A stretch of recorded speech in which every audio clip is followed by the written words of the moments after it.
Baiklah, Assalamualaikum warahmatullahi wabarakatuh.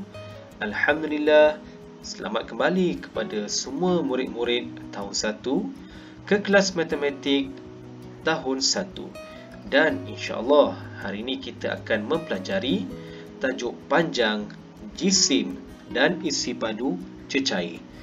Murid-murid juga boleh merujuk kepada buku teks muka surat 45 sehingga muka surat 60. Dan untuk makluman murid sekalian, segala isi dan bahan dalam slide ini, Ustaz merujuk kepada buku teks matematik jilid 2. Jadi tanpa memasa, jom kita belajar panjang, jisim dan isi padu cecair. Baiklah murid-murid sekalian, apa yang akan kita pelajari pada panjang, jisim dan isi padu cecair ini? Baik, ada 3 pecahan topik yang akan anda semua pelajari. Antaranya ialah panjang, jisim dan juga isi padu cecair. Baiklah, untuk permulaan ini, kita akan mempelajari dahulu tajuk panjang. Baiklah murid-murid sekalian, pada tajuk panjang ini terdapat 2 lagi perkara yang akan anda semua pelajari. Antaranya ialah kenali panjang dan juga ukur dan banding panjang objek. Jom kita kenal dahulu kenali panjang. Apakah itu kenali panjang? Pada tajuk ini, murid-murid akan mempelajari perbandingan di antara objek dengan objek. Sebagai contoh yang pertama, Ustaz mengambil contoh sebatang rotan.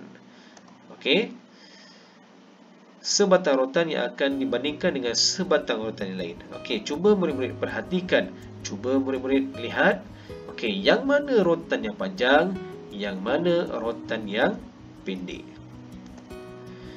Bagus. Menerusi pemerhatian, kita dapat lihat, Ustaz labelkan yang rotan yang berada di atas tu dengan rotan A.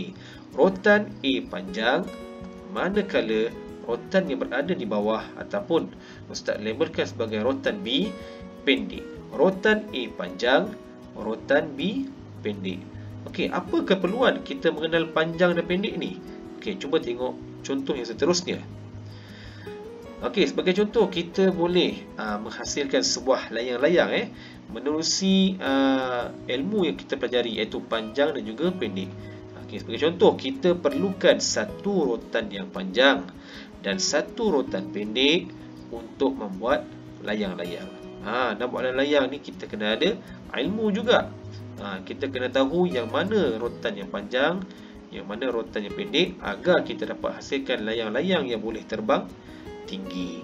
Baik anak-anak semua, ini berkaitan dengan panjang pendek. Jadi pertama sekali kita belajar panjang dan juga pendek, perbandingan objek di antara panjang dan juga pendek.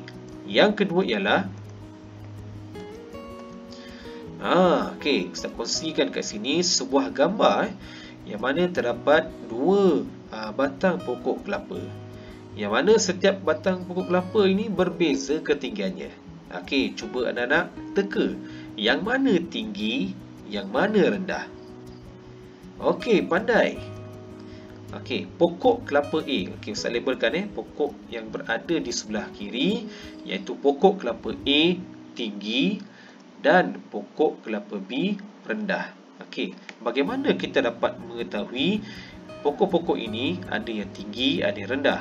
Menerusi kita punya pemerhatian. Kita dapat lihat ukuran daripada bawah sampai ke atas. Kita dapat lihat pokok kelapa A tinggi, manakala pokok kelapa B rendah. Ini berkaitan dengan objek. Contoh lain ialah seorang kanak-kanak sedang melayangkan layang-layang. Betul ke Ustaz tu? Sedang bermain layang-layang. Kanak-kanak yang kedua pun sama, sedang bermain layang-layang. Persoalan pada Ustaz, yang mana layang-layang yang terbang tinggi, yang mana layang-layang yang terbang rendah? Okey, pandai anak semua. Okey, layang-layang murid A ataupun layang-layang murid yang berada di sebelah kanan terbang tinggi, manakala layang-layang murid B terbang rendah, ataupun layang-layang murid yang berada di sebelah kiri terbang rendah. Okey, macam mana kita nak menentukan layang-layang itu terbang tinggi atau rendah? Okey, pun sama seperti Ustaz sebutkan tadi, menerusi perhatian kita. Kita dapat lihat layang-layang murid A dia terbang dengan tinggi dan juga layang-layang murid B terbang dengan rendah. Contoh selain daripada layang-layang ialah kapal terbang. Sebagai contoh kapal terbang A terbang tinggi, kapal terbang B terbang rendah. Kita biasa lihat kat langit kan. Kadang-kadang tu kita nampak kapal terbang, helikopter, ada yang terbang tinggi, ada yang terbang rendah. Ini fungsi yang kita belajar. Kita kena kenal yang mana tinggi, yang mana rendah. Okey, ada contoh lain lagi tak? Okey, ini contoh yang terakhir berkaitan dengan kendali panjang. Seperti tadi kita kenal panjang pendek, kemudian tinggi dan rendah. Okey, sekarang ni pula ialah terdapat seorang lelaki sedang melambai kepada kita. Dan seorang lelaki lagi di sebelah kiri pun melambai kepada kita. Jadi persoalan pada ustaz, yang mana jauh, yang mana dekat? Okey, pandai anak-anak sekalian, lelaki A dekat, manakala lelaki B jauh. Kita dapat menentukan jarak lelaki-lelaki ini dengan penglihatan ataupun pemerhatian kita. Okey, baik, untuk makluman anak-anak sekalian, jauh dengan dekat ni bergantung kepada kedudukan kita. Kalau kita berdiri dekat dengan lelaki B, mungkin lelaki B itu dah jadi dekat dengan kita, lelaki A ini jauh. Jadi penentuan jauh atau dekat bergantung kepada kedudukan kita ataupun kedudukan seseorang itu. Okey, bagus anak-anak.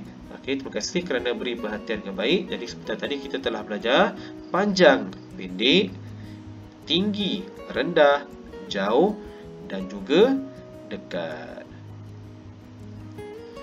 Okey, alhamdulillah selesai mengenai kenali panjang. Okey, seterusnya kita belajar pula